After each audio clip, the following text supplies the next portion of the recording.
Good morning and welcome everyone here in the room and watching us live streamed from around the world to day 2 of the World Economic Forum's Sustainable Development Impact Summit here in New York City.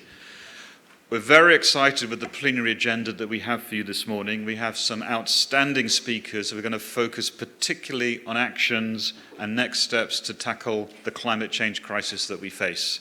It's been a very important topic here in New York with the United Nations Climate Action Summit yesterday and many of the delegates and participants here at the Sustainable Development Impact Summit also looking at these topics.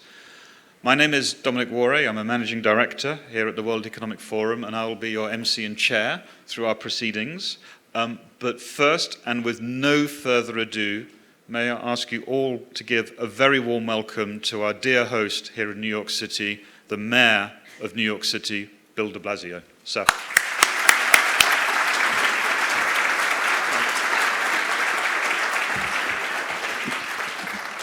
Well, I want to give a warm welcome to you. Welcome to New York City, everybody. Thank you, Dominic, and of course, thank you, Klaus, and everyone at the World Economic Forum for all you do. And thank you for gathering us again on this occasion for such an important discussion. So I know you're here to think about the issues of the entire world, and we need you to, but I hope you get a chance to spend some time in New York City, around New York City, and with real New Yorkers. I hope you enjoy the life of this city. Now, let me tell you, I represent 8.6 million people, and I like to say I represent 8.6 million highly opinionated people. I have literally never met a New Yorker who said to me, you know, I could go either way on that. I don't have a strong view. I have never, ever had that experience. So if you engage New Yorkers, you will get an earful, and you will get the truth. And I think we like it that way. And this is a very good place for people to come together, not just because of the presence of the United Nations, but because we in New York literally, we have all the peoples of the earth represented here, living here. Every nationality, every ethnicity, every faith. And we find a way to do that with a kind of practical harmony. I'm not here to tell you it's perfect. I'm not here to tell you it always works. But there is an interesting equilibrium that has been created. And people find a way to work it out. And that gives me hope every day. It gives me hope for our earth. It gives me hope in terms of addressing the challenge that we face here. But since I am a New Yorker, it's my obligation to also speak to you bluntly about that challenge. And I will be brief, but to the point. I think even though it's early in the day, we are all here to start thinking about the big issues and the big challenges. So I'd say it this simply. The question before us, two questions really to my mind. One is modern capitalism capable at this moment of addressing global warming? And I think it is possible, but so far it is not happening. So the answer at this moment, sadly, from my point of view, has been no to date. And then the question is modern democracy, modern government capable of addressing global warming? And to that, I can only give you a definite maybe. And I say that because there are some great examples out there, and I'll speak briefly about what we're doing in this city, but I also think we can all admit that the debate, the discussion, and democracies around the world is still wanting. It's still far from where it needs to be if we're actually going to address this topic. There are still too many things that take our attention away from the existential threat. There are too many smaller matters or parochial matters that are clouding us and our judgment from being able to focus on the thing that we all have in common, we all need to address. So the blunt truth is we are not there in any way. And as we gather here today, I'm not saying that as a hopeless statement. I don't think anyone in this room is here because you don't have hope. But I do think we're at a point of greater honesty than we were perhaps in previous years. I think some of the realities of this country, and I'll say it politely but firmly, our own national government's failure to address climate change right here has awoken a more honest conversation all over America. And that is ultimately to the good. I cannot for a moment forgive the mistakes made in Washington. But the fact that the people are listening and watching and responding in a very different way is cause for some hope. But it's going to be incumbent on all of us to change the dialogues, not just in our nations, but where we live. And I think what we're seeing at this moment is that people around the world no longer believe that national governments will be the source of the solution. We would like to believe that. We could aspire to that. We should all try and work for that. But more and more, the demand, rightfully so, is that local governments and regional governments carry the weight more and more. And obviously, we want to see the private sector, the nonprofit sector, the NGOs, all respond in kind. Here in this city, if you go back even 8, 9 years ago, I think there were plenty of people not focused on climate change. Plenty of people were not so sure how real it was. And then came Hurricane Sandy, which wrought extraordinary devastation in the city, the worst natural disaster in our history. And it's a painful truth that after that event, there were very few climate change deniers left in New York City. And I have to tell you, I've traveled this nation over these last months in my previous work as a presidential candidate and heard, that was Friday, that was a long time ago. Things move fast nowadays. But I heard the voices of people all over America, and that dialogue was very different than what you see on cable news or what you see online or what you hear from the well-known commentators. There was tremendous urgency and a tremendous spirit of do-it-yourself. And bluntly, because there was not faith that corporations would save us or our national government would save us. It was a sense, a deep sense, that it had to become a matter of personal responsibility right down to the local level. Here in New York, we have taken the actions that I hope cities and governments all over the world will take, setting the goal of being carbon neutral by 2050, ensuring that we facilitate in every way the things that really will make a difference. We have the toughest law on earth now requiring the retrofitting of big buildings for energy efficiency. And bluntly, it works because it comes with serious penalties if the companies involved don't do it. And I believe in goodwill, but accountability is needed too. We're retrofitting all of our public buildings to make them energy efficient. We're making our vehicle fleet electric. We're getting all of our electricity for the use of our city government from renewable sources over the next few years. We're putting up electric charging stations all over the city for private vehicle users. These are only pieces of the solution, but we're showing they can all be done at once in the biggest city in the country, and we need to do that in every city and every town all over this world. We're also divesting from the fossil fuel industry.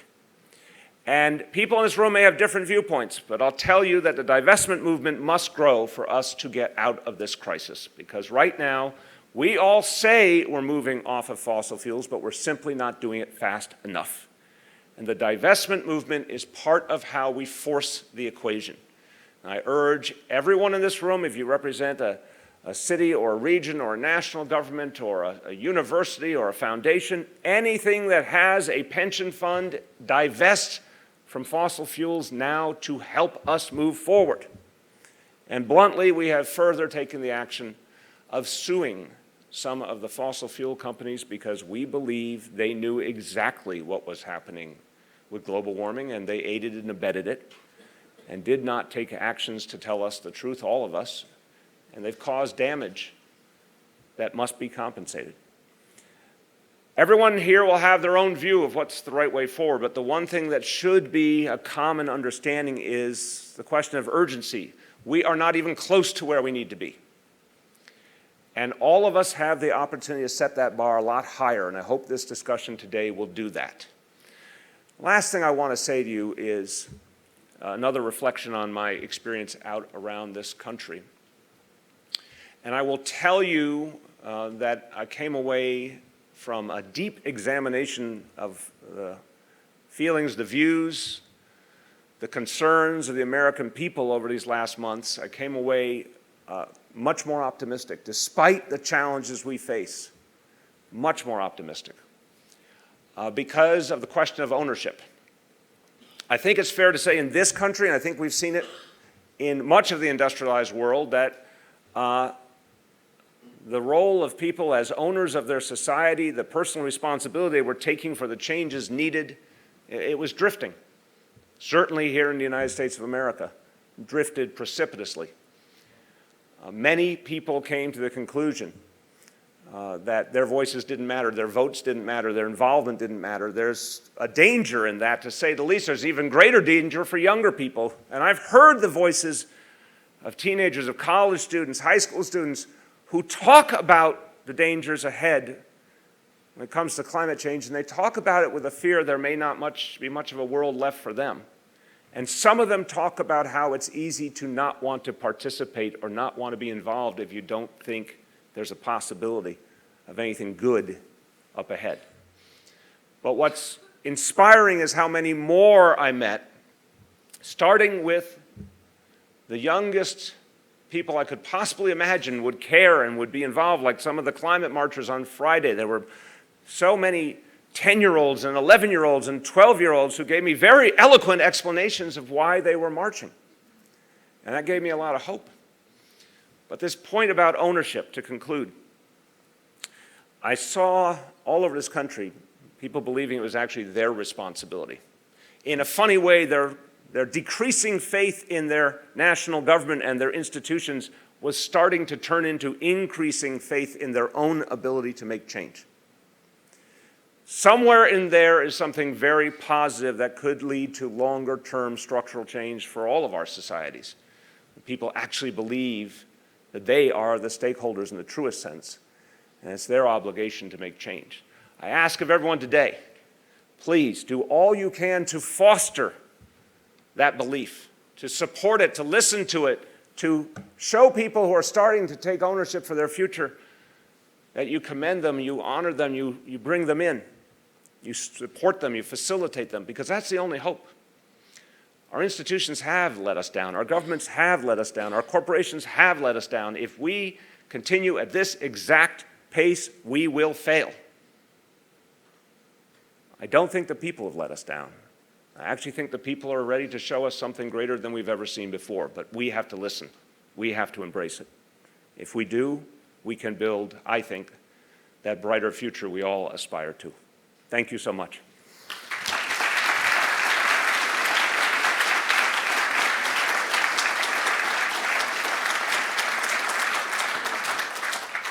Thank you so much, Mr. Mayor. You set the tone and the scene for what will be a sparkling conversation, I'm sure. It gives me the utmost pleasure and delight to introduce our next speaker to offer some thoughts for you. Dr. Lisa Jackson, Vice President at Apple, former administrator of the Environmental Protection Agency here in the US. We're so delighted to have you join us. I know your diary is incredibly busy, but maybe you could come up and share a few thoughts and reflections to the audience. Lisa Jackson.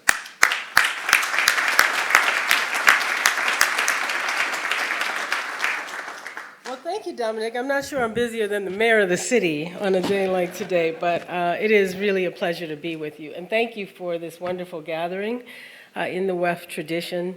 A special greeting to UN Special Envoy Luis Alfonso de Alba Góngora. And it's a pleasure to see you still standing after day one.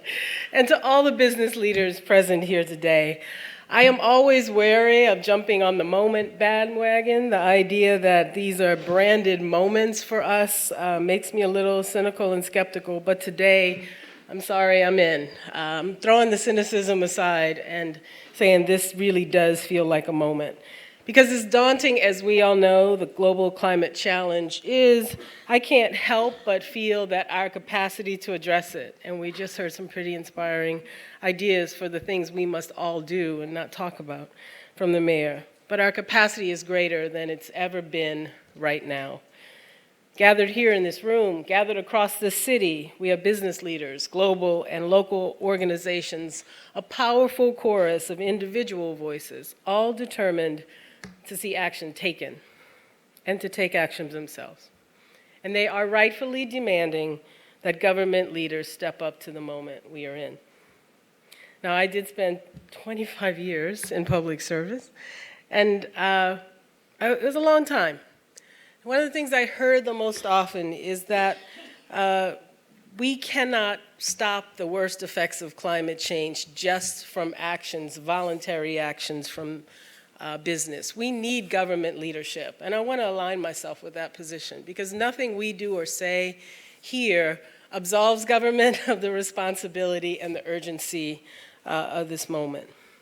But the other thing I heard time and time again as a regulator was that businesses are looking for cost-effective solutions, that those solutions, if they meet and exceed regulatory requirements, actually provide business opportunity.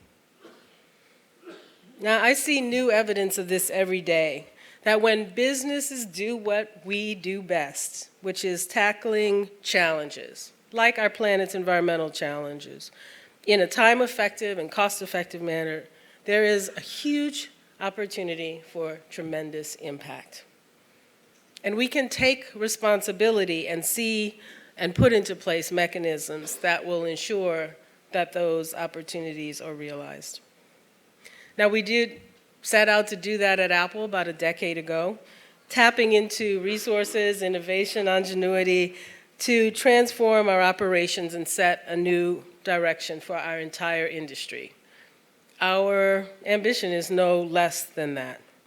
We've tried to be intentionally transparent about our process. This is in a company not necessarily known for being eager to talk about what it's doing behind the scenes.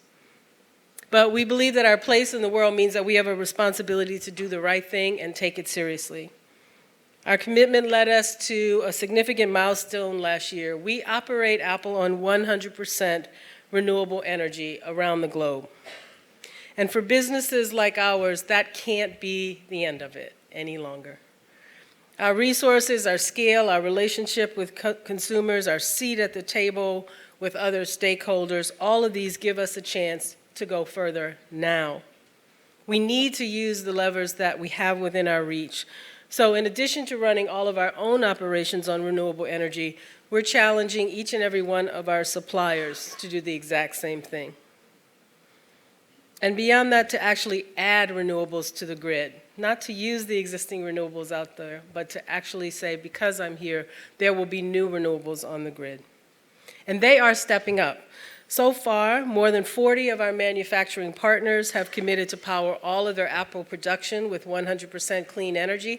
And once they figure out they can do it for their Apple production, they actually do it for their entire production. In 1 year, we got to 44. We doubled from 22 the year before. We're on track so far to exceed our goal of bringing 4 gigawatts of clean energy onto the grid.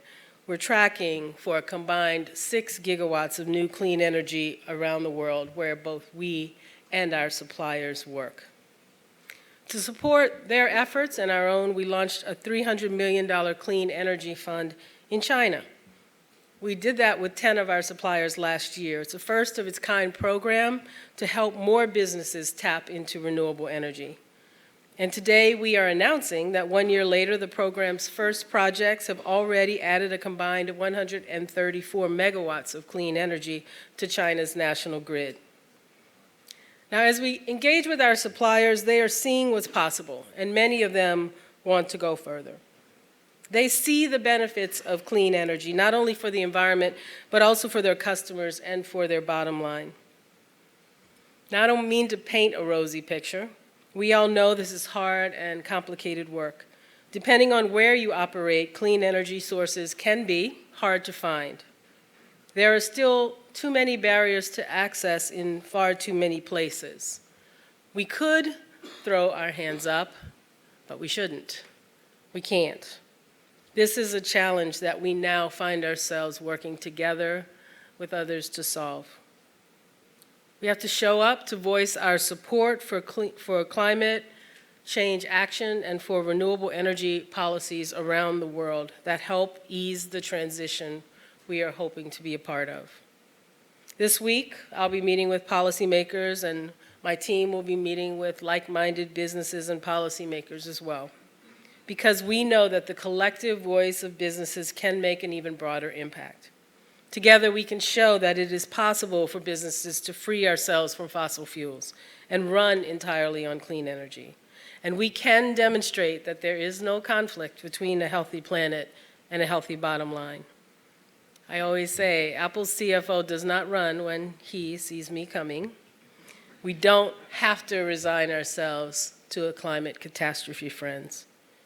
That's true if and only if we act right now. It's true if every one of us commits to doing the absolute most we can, not just enough, but more. Join forces, advocate for smart, strong policy at every level. It takes us a long time, but I know it took us a long time to get here, and I believe that humanity is at that inflection point.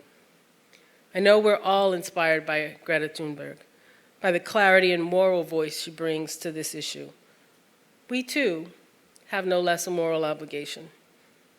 To Greta's generation, to all the generations that follow, to address this problem head-on with clarity and purpose, meaning, and energy. Not in a few years, not when it's convenient, not when the boss says it's okay, but right now, before it's too late. We have to make those children proud. Thank you very much.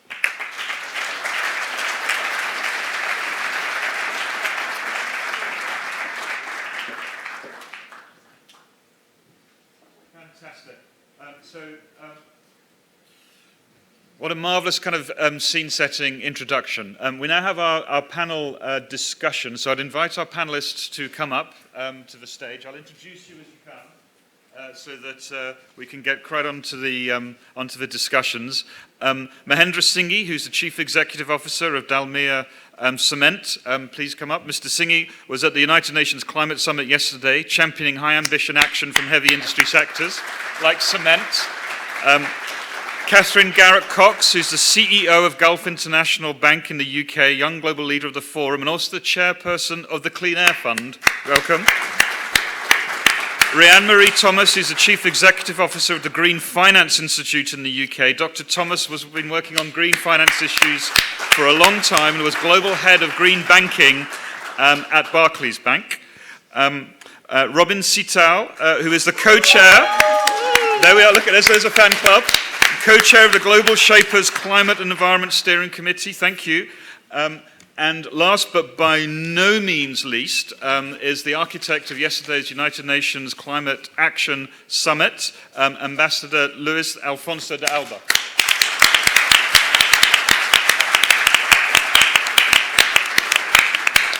And as Lisa Jackson was saying, Ambassador, well, you're now sitting down, but it's amazing that you are kind of metaphorically still standing after all of the work. And on behalf of everyone in the room, just a big round of applause to thank you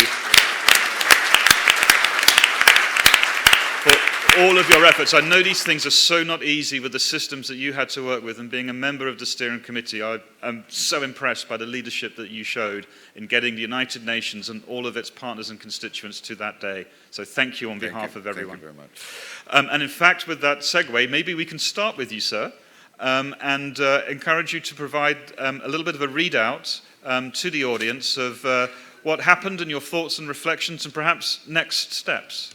Ambassador. Yes. Well, good morning to all of you. Thank you very much, Dominic. Let me start with some reflections, if you allow me, because building on what Major de Blasio was saying, I can share also my own personal experience. And I will start by saying that what I have seen in the last 10 years is a radical change. And I hope that the summit that we organized yesterday and the events that took place also over the weekend will be the beginning of a new stage in the fight against climate change. And I see some fundamental differences. The main one is not only the number of deniers, but the optimism that you feel, the number of actors that have become major players in the fight against climate change.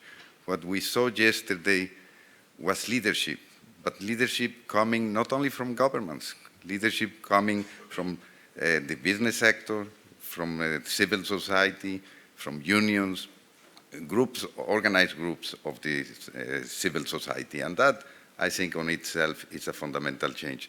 There is not only optimism that things can be done, but there is also a sense of individual responsibility, which is growing. I don't want to diminish the responsibility of the governments in setting the policies, but I think this is going to be very important.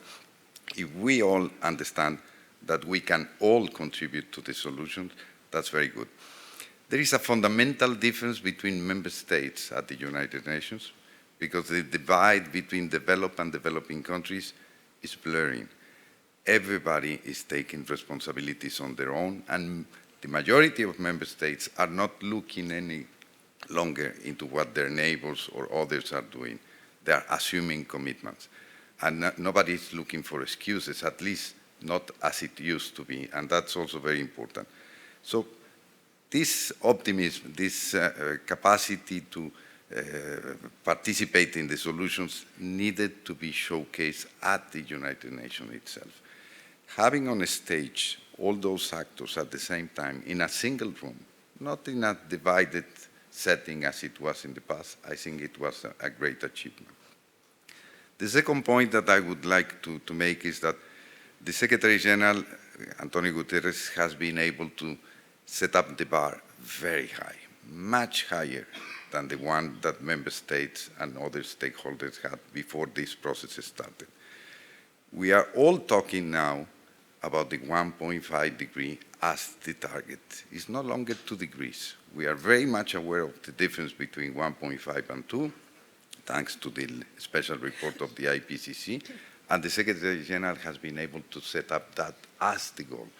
Some countries may still have some difficulties, but the majority, at least publicly, they have all embraced that goal. And that implies that we need to have a much higher level of ambition than the one we previously envisaged. We need certainly to take into account that the goal of carbon neutrality is not going to be reached soon after the first half of the century. It needs to be reached before the end of the 2050.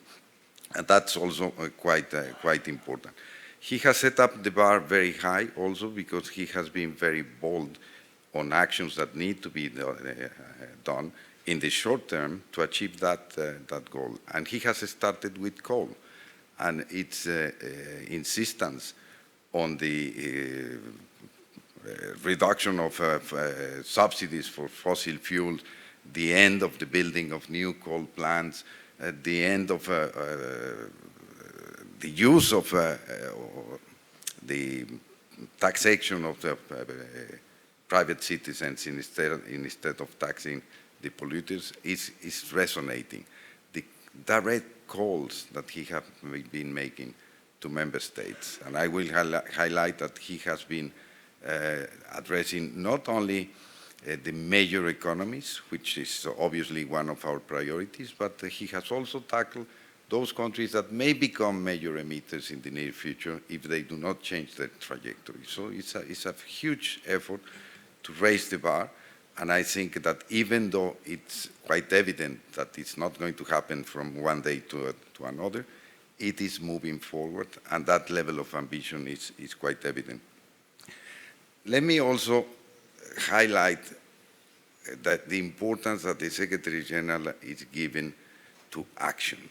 No more speeches, no more talk, action. Concrete things that can be immediately delivered. And that brings me to the second part of your question, Dominic. What's next? For the Secretary General, the weekend, both the Saturday, Sunday, and Monday events are only the beginning of a new process. It's not the end. And he has given clear instructions yesterday to all the UN system and its partners, including the World Economic Forum, on which you play a major role as part of the steering committee and supporting the industry track. He has given us a specific mandate to translate into immediate action all the presentation, all the initiatives that were presented yesterday. And we have very clear deadlines. The first one is to be able to arrive by the beginning of December this year to the next COP in Santiago de Chile with a comprehensive report that will identify not only the actions, but those that are going to be responsible or are already taking action to make a reality those commitments, to translate into facts what it it has been said yesterday. I'll give you a few examples. On the pledges that we heard from the SEEDs, which is one of the most vulnerable groups and one of the leading groups in terms of ambition and pushing the agenda forward, the Secretary General will address immediately the main concerns they have when it comes to finance. And we will be addressing the question of de-risking and the question of graduation, and we will be convening the main actors, both from the governmental side, the financial institutions, etc. And that will have to happen in the coming weeks, because if we do not do this kind of follow-up, we risk to have yet another summit on which many good ideas, many good proposals are made public, and at the end, not much happens. This idea of the follow-up, immediate follow-up and commitment will need to continue beyond Santiago. And it is quite clear that we have, as a second stop, which is probably the most critical one in this fight, is going to be the COP in Europe. I think I can mention the UK by now, even though it's not official, but the COP in Glasgow is going to be a critical moment, because by then, member states need to come with seriously enhanced NDCs, not just revised NDCs, but, and because of that, I think we have an opportunity to build a program of action for 2020, which is going to be very solid. And we will need to continue the partnership with different stakeholders. So it gives me great pleasure to be here today, because it's an opportunity to engage you, the World Economic Forum, and all your partners in that follow-up during 2020. Thank you very much. Thank you.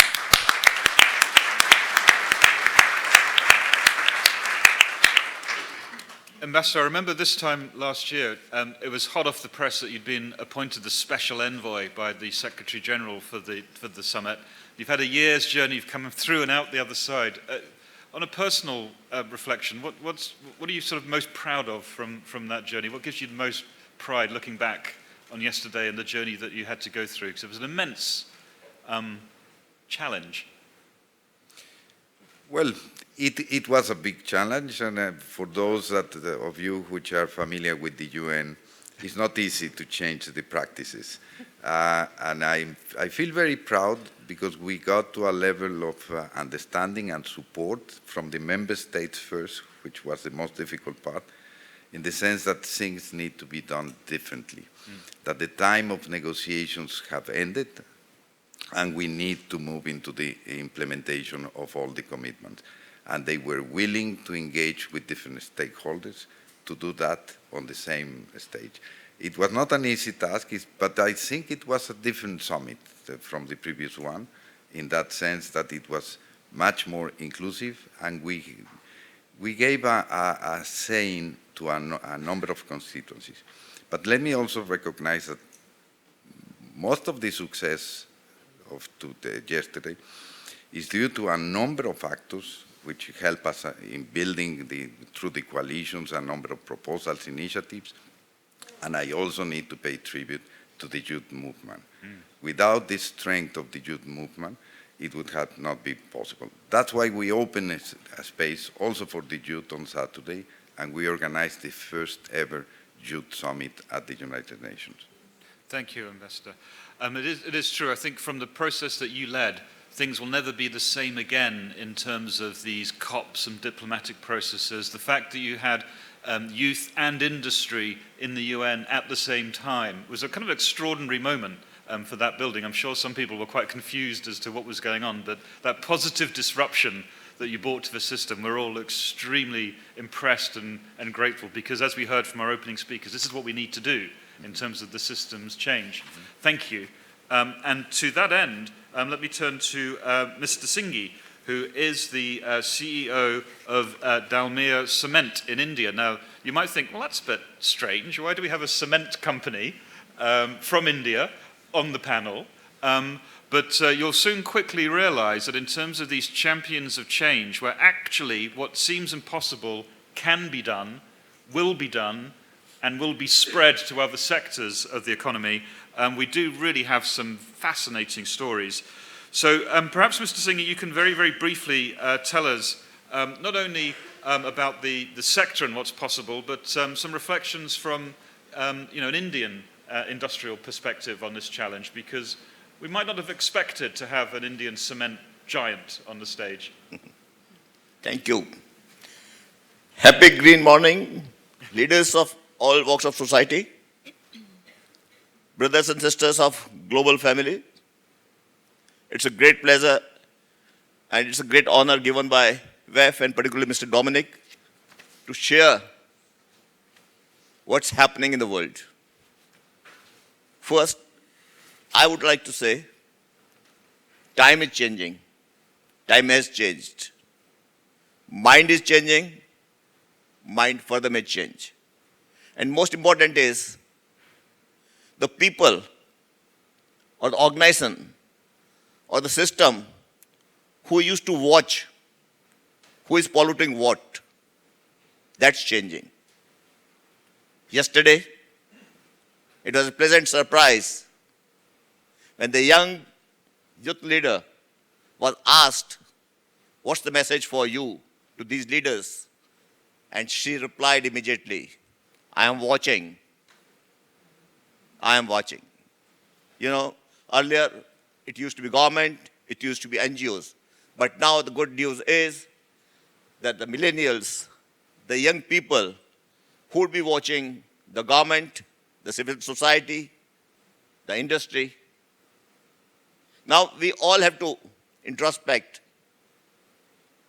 in what way I am contributing to the pollution, whether it's the government, whether it's the industry, or the individual by his own lifestyle. And then one has to know that this is how I would be changing. Like what Mr. Dominic has said, that how cement sector, and particularly Indian cement company, at such a high stage, big stage, where one can talk to New Yorker also, and the leaders also. Friends, it's just because of the change of mindset that we, not only my organization, Dalmia Cement, but at the same time, many forward-looking organizations of Indian cement sector, as well as from global sector, are trying to introspect and change with the change so that they all can contribute to the overall purpose of keeping first the temperature rise up to 2 and also to be net carbon zero by 2050. A lot of actions have been taken, but still global cement sector is understood as hard to abate polluter. But the moment you would like to appreciate the impacts or the efforts which cement sector is making, I'm sure in time to come, this sector would be known as possible to abate. Now, to bring to you what is possible, let me say the first step was to monitor our own carbon footprints. Earlier, it was never the term which was used few years back. But now we know that what are my carbon footprints and where I have to lead. I would say the global average may be 900 kg carbon emissions per ton of cement. But then companies are trying how they can bring it to 700, 600, 500, 400. And there are various possibilities which are there, which have been employed as a technique so that one can look at and one can give confidence to the people and the public that though cement is grey from outside, concrete is grey from outside, but from inside, it's green. It would be green. And that's why we are talking of the economy also and the cement also, grey to green. So ladies and gentlemen, if I talk of my organization, or few of such companies of India, I would like to say that in terms of low carbon economy transition, we are one of the best I'm not trying to offend anyone, but I'm trying to say, and I'm not saying this. This is being said by an organization, CDP, who has huge environmental data, and they do sector-specific study. And they have ranked Dalmia cement as #1 in low carbon economy transition, and at the same time, 4 other cement companies of India in the same category. And the reason being is, it's India's culture to live in harmony with nature. It's Indian cement sector's culture to share what's being done by each and every one. And I'm like to say here that we are quite different from the philosophy of Apple, which says, like the madam has said, that we don't share much what's happening behind the scene, but we are the people, we are the organization. We do share what's behind the scene and behind the mind. And behind our mind was and is that first, we have to tackle the problem of carbon emission, and that's why, as an organization, Dalmia Cement has committed that they would not be net zero carbon, but they would be carbon negative. They would not do it by 2050, but they would be doing it by 2040. And the reason is the philosophy which says clean and green is profitable and sustainable. What we have understood so far in our last few years' journey, that the more we take actions on sustainability positiveness, we make more profit. We become more cost effective. Cost effective may not be in the first year, second year, third year, but ultimately. And we have to look at not short term, but mid term and long term. And I would like to say now that when we have to move from, like bio-organization, which is having the lowest carbon footprint, now if I have to move -30 by 2040, what to do? And there are few things which are happening for which we have already taken action. We would be using, and many others also, like he has said, I have to talk about the Indian cement sector, that we would be using 100% renewable power by 2030. We would be avoiding 100% coal or fossil fuel by 2035 by using biomass, bamboo plants, plastic waste, municipal waste, and so on other things, which are not in a major way happening in India. We would be ensuring that we produce more and more green cement, which is a blended cement, so that people are able to appreciate this product like the way now organic products are being appreciated. And lastly and most important would be to clean the air, because everywhere the talk is how to clean the air. So we would like to capture carbon dioxide which comes out of the cement plant, cement process, and then use it. We would not like to store it. We would not like to defer the problem. But at the same time, we would like to use it. And this technology is being worked out. We have already started our actions, and then we are setting up world's largest CO2 capture and utilization plant of 500,000 tons shortly. So important is that we have been able to change mindset. I am sure the way World Economic Forum is saying that they are committed to improving mindset of the world. State of the world. Mindset of the world. Mindset of the world. Brilliant. So the point is, things are possible provided we are, industry is, or the civil society is supported by whom? Not by the government, but by the finance. So a good part is that we have a partner from finance here who would also like to say that in what way they would be supporting not cement sector, but overall world for innovations, for new technologies. And the moment that happens, I think people's mind would open up, because we need partners who can take calculated risk with us. And we would like to create opportunities in challenges. So friends, I'm very happy to assure all of you that cement, which is a material which creates happiness, without cement you can't get house, you can't get shelter, you can't get infrastructure. So I call it as a happiness material. So I am here to deliver happiness. And in delivering that happiness, I would need your support, your confidence in us, that yes, we would do it, will be possible to abate the pollution, and we would sit with you how to create a happy world. So thank you, Mr. Dominic, and thank you, WEF, and thanks for your attention. Thank you so much.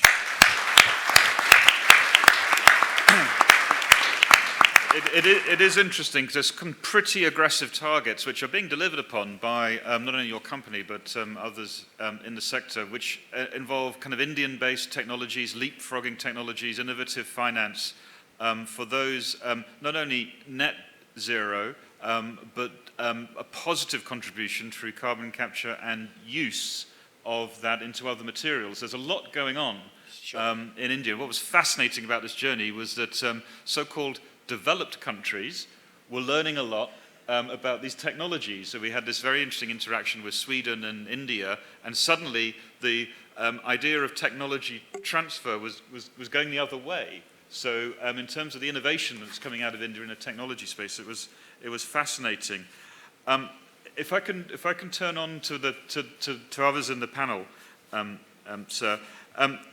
Katherine Garrett-Cox, the CEO of Gulf Investment Bank. There's some quite interesting things in there, isn't there? I mean, there was aggressive greenhouse gas emissions reduction by a heavy industry sector, air pollution reduction, finance for new technology development, which I know some of your partners are very interested in, and leapfrogging technology.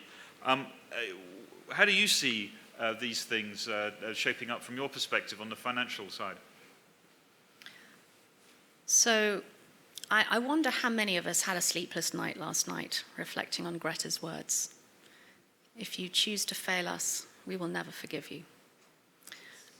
And I think I was struck as I went to bed quite late last night, thinking that whatever I do on the brief time that I have on this world, it has to make a difference. And speaking not just as someone that's worked tirelessly in finance for over 30 years, and specifically in sustainable finance for more than 15, but somebody who is now leading a wonderful group of people at Gulf International Bank who are mobilizing an asset management strategy with a very clear focus of scaling sustainable development with a focus in the Middle East. These are extraordinary times.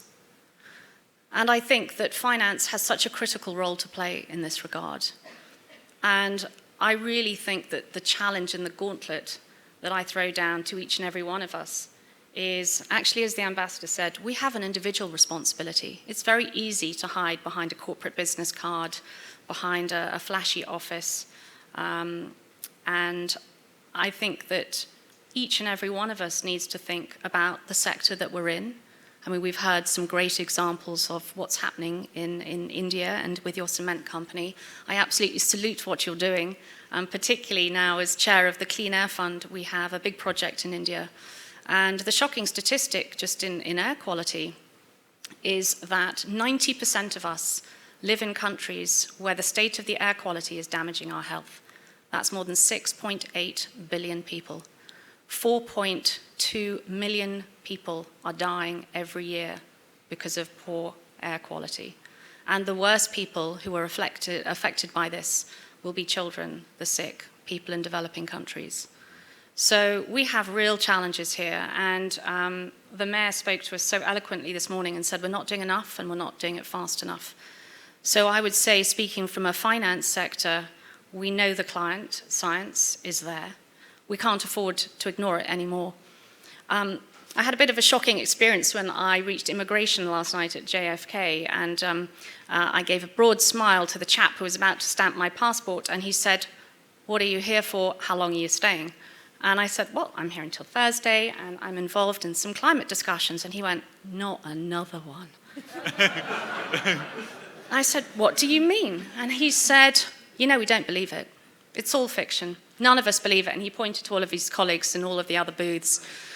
And so I said, "Well, if none of you believe it, the hall will be very empty tomorrow. So thank you for turning up." But I think the real challenge for finance in terms of not only mobilizing capital, but we have to be advocates for this. We have to include the number of people in this conversation. It's not enough. It's just not enough. Hopefully the fact that we're all sitting here wanting to talk about it, wanting to have the state of urgency that we're hearing from Greta, from the mayor, from everybody, means that we want to do something about it. But I think the challenge to each and every one of us is slightly, as Lisa said at the start, Do something that will make your children proud. I have 4 children, 4 wonderful children. And when I spoke to 2 of them this morning, I said, what should I say? And they said, this matters. So this matters for our children, for our grandchildren. Whether you have a role in finance, whether you have a role in bringing new technologies, whether you have a role in advocacy, in running an NGO, don't just sit on your hands. Walk out of this room and do something. Thank you.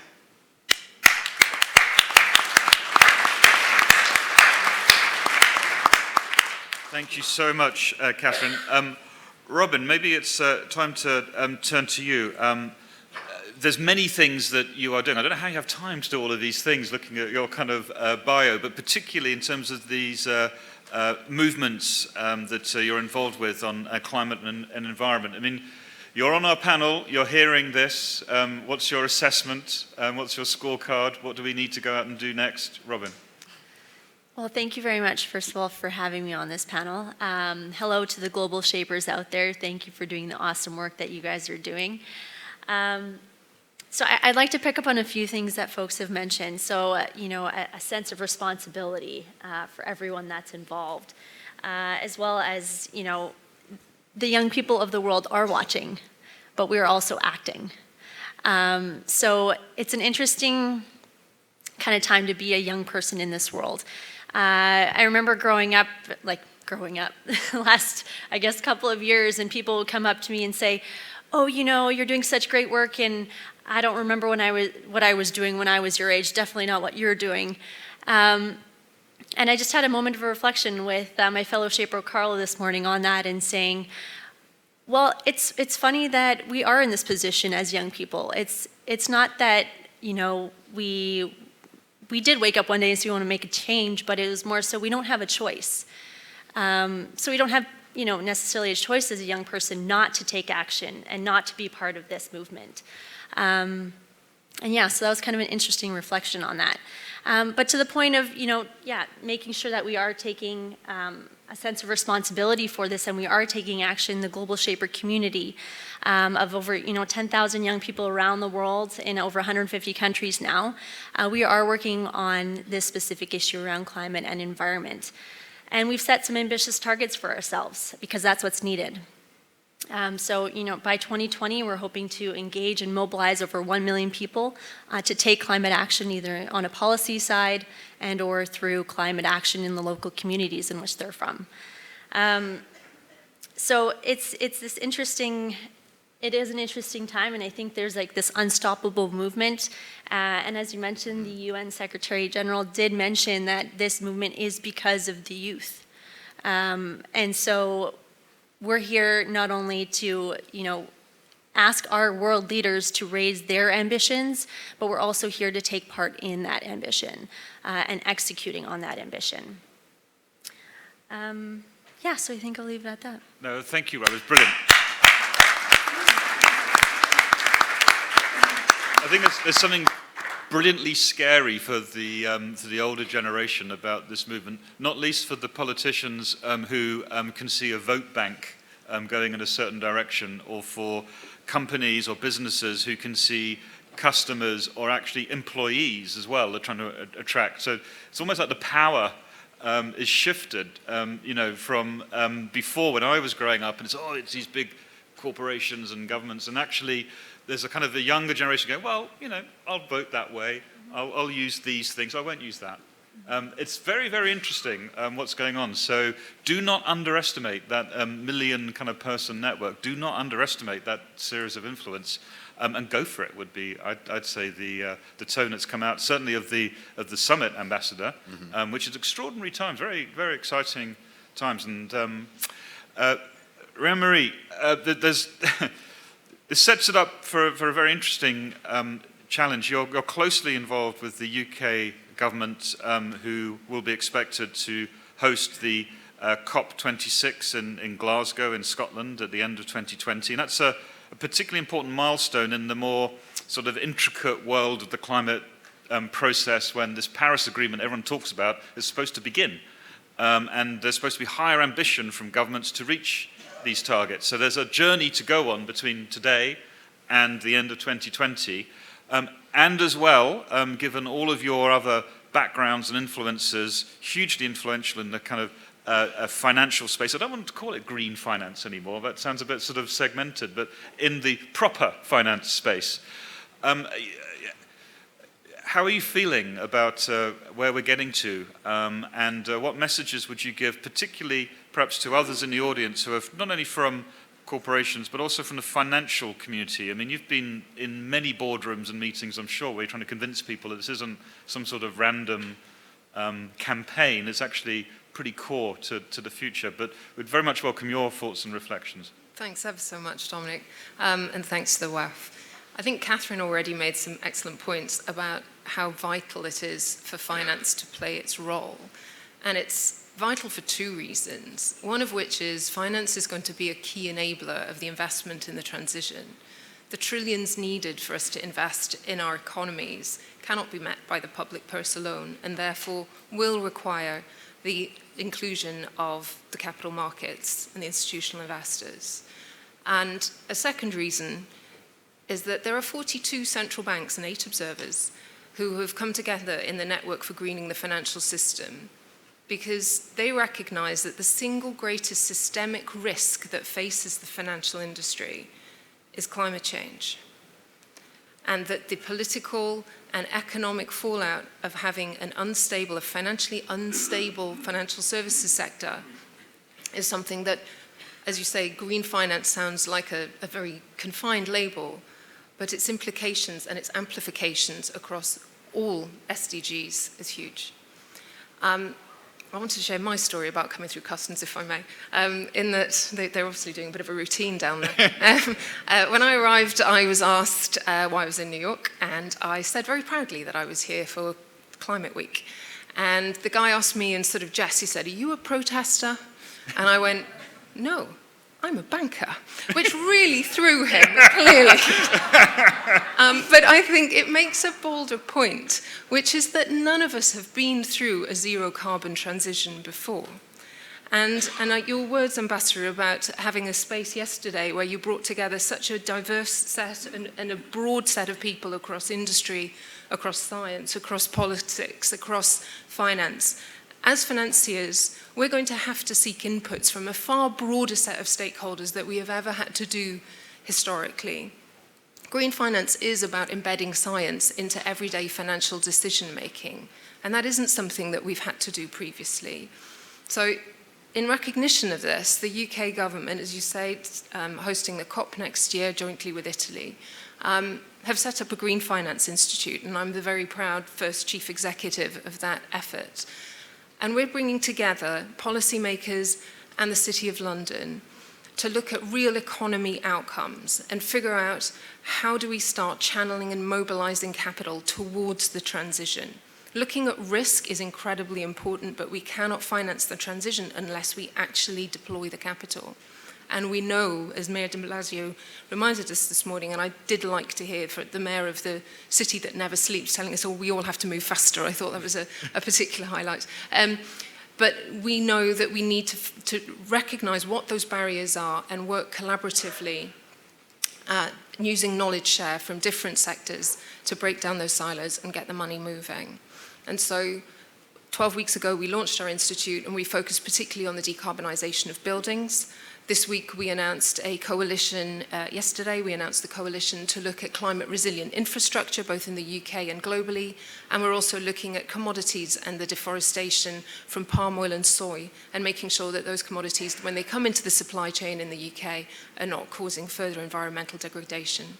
And in this, the UK has a fantastic case study, and I'll finish on this because I don't want to talk in platitudes or aspirations. I prefer to talk in actual results.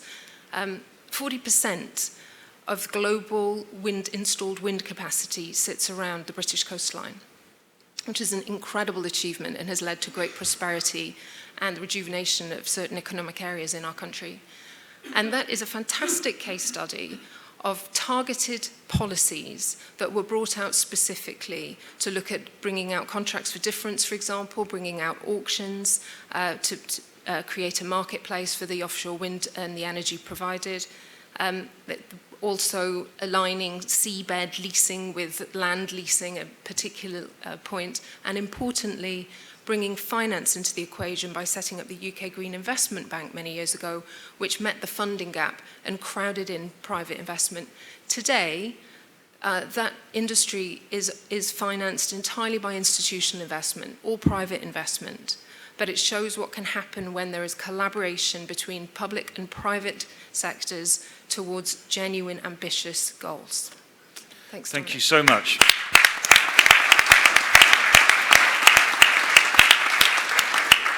We'll have to draw ourselves to a close here. We could go on, but across the politics that we heard from the Mayor, across large-scale innovation companies, across heavy industry, across the financial sector, across the youth, and across the United Nations family, this mobilization of bringing together these different stakeholders has been unlocked, I think, by this process, Ambassador.